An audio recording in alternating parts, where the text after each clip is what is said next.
Assalamualaikum warahmatullahi wabarakatuh. Semangat pagi anak-anak, apa kabar kalian semua? Semoga kita selalu dalam keadaan sehat ya, dan selalu dalam perlindungan Allah Subhanahu wa Ta'ala. Bertemu kembali dengan Ibu Fia di pembelajaran Bahasa Indonesia. Tetap semangat belajar ya, karena belajar Bahasa Indonesia itu menyenangkan. Untuk materi pembelajaran kita hari ini yaitu mengenai pidato persuasif. Pasti kalian pernah mendengarkan kata pidato. Ada yang tahu apa itu pidato? Ya, pidato adalah kegiatan berbicara di depan umum untuk menyatakan pendapat atau menggambarkan sesuatu hal. Kalian juga pasti pernah melihat orang yang berpidato kan? Contohnya, Bapak Kepala Sekolah yang sedang berpidato pada saat upacara bendera, atau Bapak Presiden Jokowi yang sedang berbicara atau berpidato pada saat acara-acara penting. Sebelum kita lanjut ke materi yang lebih dalam mengenai pidato persuasif, kalian siapkan dulu alat tulis kalian agar dapat mencatat materi yang akan Ibu sampaikan. Dan jangan di-skip juga ya videonya, karena nanti akan ada kuis dari Ibu. Sudah siap? Jika sudah siap, disimak baik-baik ya materinya. Selamat belajar! Sebelum melakukan kegiatan berpidato, biasanya pembicara membuat teks pidato terlebih dahulu. Teks pidato merupakan sebuah teks yang berisi gagasan, pendapat, dan pengetahuan terhadap suatu hal yang nantinya disampaikan di depan umum. Kemudian, persuasif yang berarti memengaruhi atau mengajak untuk melakukan sesuatu. Jadi, pidato persuasif adalah pidato yang disampaikan secara lisan kepada halayak yang isinya berupa ajakan atau bujukan. Dalam pidato, pembicara menyampaikan pidato, fakta dan pendapat yang berguna untuk menguatkan atau sebagai dasar penyampaian ajakan-ajakannya. Nah, pada kali ini kita juga akan mempelajari struktur dan kaidah kebahasaan teks pidato persuasif. Ibu ingatkan kembali ya untuk mempersiapkan buku catatan dan simak video ini sampai habis, karena nanti akan ada latihan yang harus kalian kerjakan. Dan jangan lupa juga subscribe channel ini agar channel ini terus membagikan hal-hal yang bermanfaat. Oke, yuk kita pelajari bersama teks pidato persuasif. Teks pidato persuasif memiliki ciri-ciri sebagai berikut. 1. Memiliki tujuan yang jelas. 2. Isi materi harus jelas dan mudah dimengerti. Ketiga, materi harus objektif. Keempat, berisi wawasan baru yang menarik perhatian. Dan yang terakhir, terdapat kesimpulan di akhir pidato.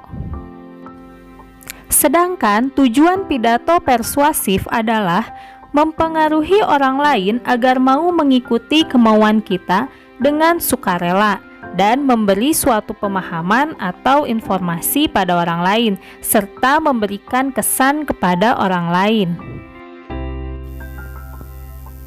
Kemudian, dalam teks pidato persuasif terdapat 3 struktur. Yang pertama, pernyataan posisi, yaitu berupa pendapat atau sudut pandang dari penulis. Yang kedua, rangkaian argumen, yaitu berupa argumen atau penjelasan pendapat disertai alasan logis untuk meyakinkan pendengar atau audiens. Dan struktur pidato yang terakhir yaitu penguatan pernyataan posisi.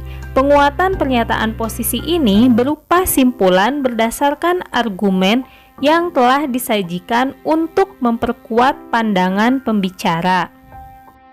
Coba kalian perhatikan contoh berikut ini. Pernyataan posisi biasanya berada pada kalimat pembuka pidato. Rangkaian argumen biasanya berada pada isi pidato. Kemudian untuk penguatan pernyataan posisi biasanya berada pada akhir pidato atau penutup pidato.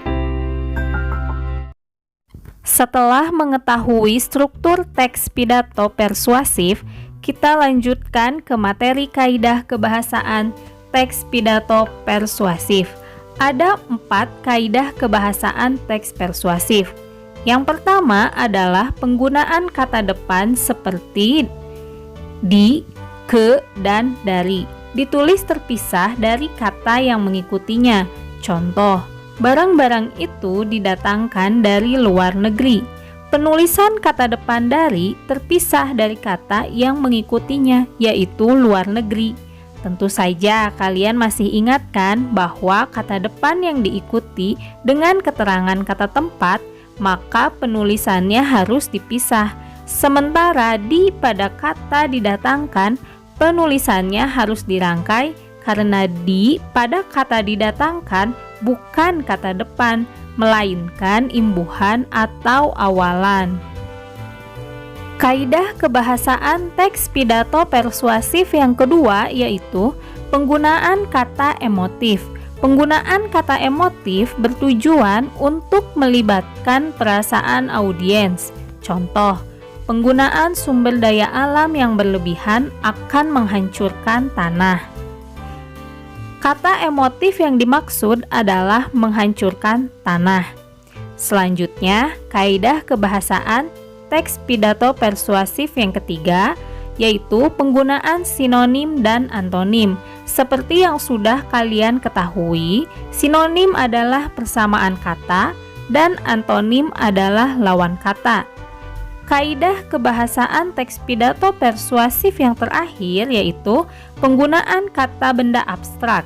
Kata benda ini merupakan kata yang menjelaskan benda yang abstrak atau tidak bisa dilihat dengan indera penglihatan. Fungsinya untuk menghubungkan makna antar kalimat. Contoh, kegembiraan, kesedihan, takut, dan lain-lain. Perhatikan teks pidato berikut ini. Mari kita telaah bersama. Yang pertama, kata depan di, ke, dan dari. Penggunaan kata depan bisa kita lihat pada kalimat di pagi hari.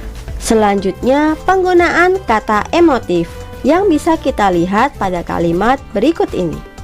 Oleh karena itu, biasakan bersikap disiplin. Karena kedisiplinan dapat membuat kita menjadi pribadi yang kokoh dan taat pada aturan. Yang ketiga, penggunaan kata bersinonim yang bisa kita lihat pada penggunaan kata tertib dan teratur. Tertib dan teratur ini merupakan sinonim atau persamaan kata. Kemudian yang keempat, penggunaan kata berantonim yang bisa kita lihat pada penggunaan kata sebelum dan sesudah belajar. Dan yang terakhir, penggunaan kata benda abstrak yang bisa kita lihat pada kata kedisiplinan yang merupakan kata benda abstrak. Nah, itulah penjelasan materi mengenai struktur dan kaidah kebahasaan dalam pidato persuasif.